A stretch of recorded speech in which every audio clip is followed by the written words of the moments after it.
this month that's a surprise. is that it is in the form of a certification list. This happens once a year.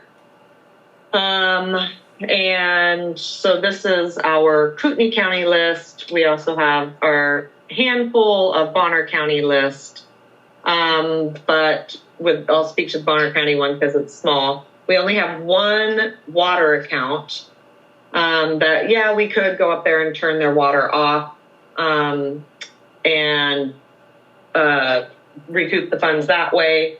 This is kind of like a one-shot time frame. We did send them the letter just as we would any type of delinquency that says, hey, pay us. They're not really caring. So in lieu of turning their water off, we're going to certify it this month. And then you'll also see the 4 LID accounts, which is the only way to recoup those funds is by certifying them. This will be our last and final year for certifying LID balances, and we are done with LIDs. Internally here in the office, I don't think you understand what that means for me. I do not like LIDs, but so I'm really happy that we are done with that for auditing purposes, for tracking purposes, in-house, all that. So our Kootenai County list is quite more extensive. Usually we get a much better response. Granted, the deadline for payment is a couple of days before we actually take it to the county. So they do still have a couple of weeks to make this payment. So when you guys authorize me to certify the list, usually the motion is in.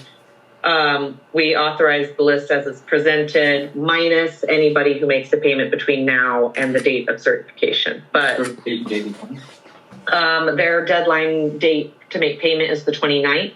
And then we take one list to Bonner County on the 30th and one list to Kootenai County on the 31st. So everyone's payments are due the 29th. So the only thing that would change about this list is removing people from it if they make full payment. But there's a couple names on here that I kind of go. I know, I have the same thing. And also the one that's like $1,100. Oh, that one, since I've worked here, she doesn't inhabit the house. They don't make a payment. They don't inhabit the house. It gets certified without fail every single year. The water's off. They just don't care. I'm curious about driving by the house and seeing what it even looks like. But as far as I know, as far as I know, it's never been inhabited. Well, but some of these people are sewer only, and correct. We can't turn the water off. Correct. So it's our kind of one shot for all the sewer ones, which is why we're a little more strict on the sewer ones, is because through the rest of the year, we have no other recourse to get these funds other than this one shot. So it's the one advantage of being a water and sewer district. Yes, a taxing entity. Yeah. And then one of them is very large because we have pumped multiple times. So kind of speaking to that sewer policy that we have where everyone's allowed 5 years, this large balance here is part of aseptic pumping where if they have a problem with their line, they ask us to pump them.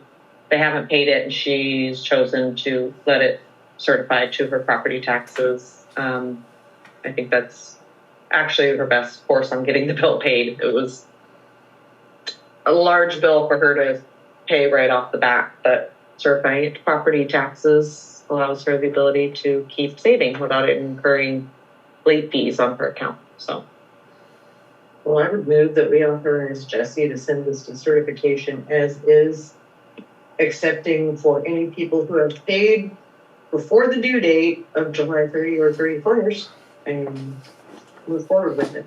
I'll second that. All in favor? Aye. Review the board action item list. yeah.